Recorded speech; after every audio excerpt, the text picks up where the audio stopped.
que j'avais jamais fait. Et on l'a fait, on l'a imaginé, on l'a installé. Et les clients, il a fait waouh!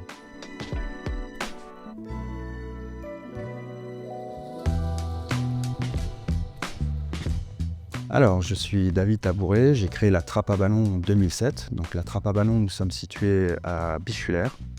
On intervient essentiellement dans le Grand Est, mais il nous arrive parfois d'aller un petit peu plus loin.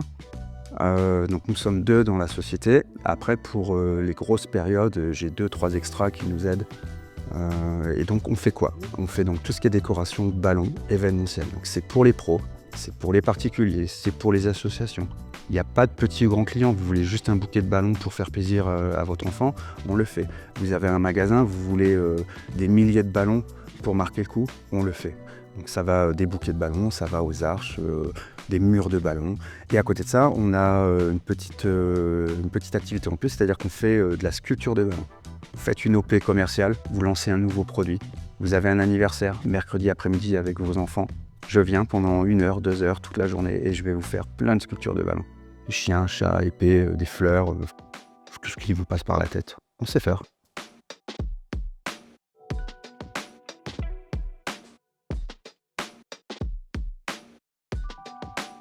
Alors, l'histoire la plus surprenante, en fait, j'ai un client depuis une dizaine d'années. Chaque année, pour le Nouvel An chinois, il me demande un dragon. Mais l'idée, c'est pas de lui refaire 10 fois de suite le même dragon. Donc chaque année, il faut que je recrée, que j'imagine, que je construis. Je fais les plans, les schémas, tout ça, que je calcule un prix forcément, hein. Et donc chaque année, je lui propose un nouveau dragon, toujours plus beau, toujours plus grand. Et ça, c'est le challenge, c'est-à-dire qu'on fait quelque chose de vraiment personnalisé. Après, je me souviens une fois, c'était pour, je crois que c'était la Coupe d'Europe ou la Coupe du Monde, je sais plus trop. Il y avait le client imaginait France-Brésil en finale. Donc ils avaient loué un grand chapiteau, ils faisaient une fête et moi, ils m'ont demandé de recréer 2 drapeaux géants. Donc j'avais fait le drapeau du Brésil, 5 mètres par 4, la France, pareil. C'est suspendu et ça, c'était une première. C'était vraiment un mur de ballon, c'était une technique que j'avais jamais fait. Et on l'a fait, on l'a imaginé, on l'a installé. Et les clients, il a fait waouh!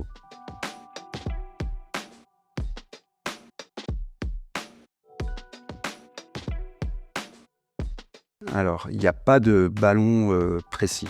J'utilise des bulles en plastique, j'utilise des ballons en aluminium, j'utilise des ballons latex 100% biodégradables. L'idée, c'est pas que je vous propose une déco que j'ai fait la semaine dernière. Donc en fait, si vous regardez mes photos, si vous me suivez sur les réseaux, sur le site, vous verrez jamais 2 fois la même déco. C'est plutôt ça l'idée en fait. C'est pas un ballon précis, c'est plutôt un concept, c'est de l'innovation, de proposer toujours quelque chose de nouveau.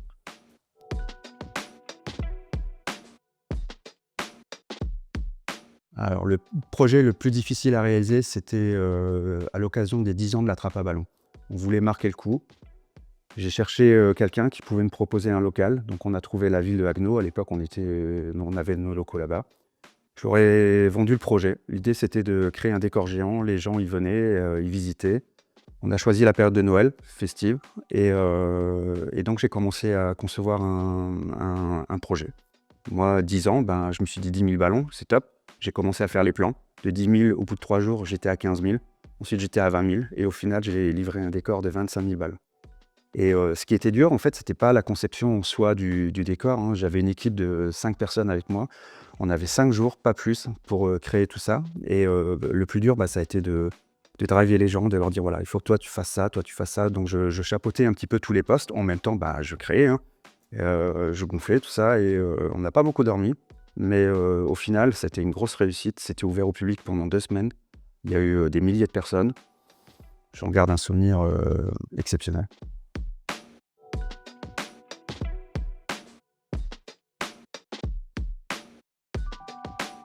Alors, quand on fait des animations sculpture ballon, il faut prendre en compte le nombre d'enfants.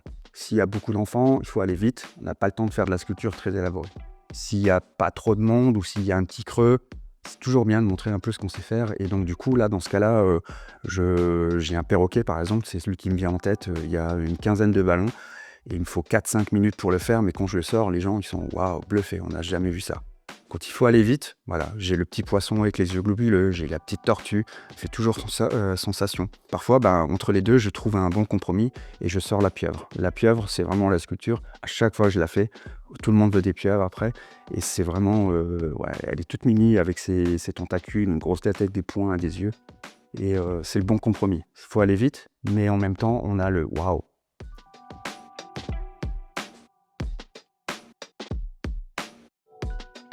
Ouais, récemment, j'ai un client, en fait, chaque année, il me prend une déco pour Noël et pour son magasin. Et cette année, il a pas pris pour le magasin. Il m'a commandé une déco pour l'atelier. J'ai pas trop compris, voilà. J'y suis allé, j'ai fait la déco et en fait, effectivement, il faisait une porte ouverte dans l'atelier, donc voilà, OK. Mais j'étais quand même un peu déçu. Je me suis dit: «Pourquoi il en a pas pris dans le magasin?» Donc en repartant, je passe par le magasin et au loin, je vois une déco de Noël, je vois des guirlandes de sapin, je vois des étoiles et je vois des boules en verre. Je me dis: «Ah mince, pas de ballon». En fait, je m'approche, je regarde et je touche et là, je me rends compte qu'en fait, non, en fait, ce sont mes bulles en verre, mes ballons, bulles que je lui avais vendus 1 an avant et en fait, le client est venu, il m'a dit: «Oui, vous voyez David, j'ai encore votre déco de l'année dernière, elle est tellement belle, elle a pas bougé, on l'a gardée». Et moi, j'étais content, mais d'un autre côté, je me disais: «Mince, j'ai pas vendu de ballon dans le magasin cette année». Mais du coup, voilà, ça m'a quand même fait plaisir de voir que les bulles, en fait, c'est celle-ci, les bulles effet vert, voilà, 1 an après, elles avaient pas bougé et là, on a quand même une grande fierté, ouais. On se dit: «Waouh, top qualité quand même».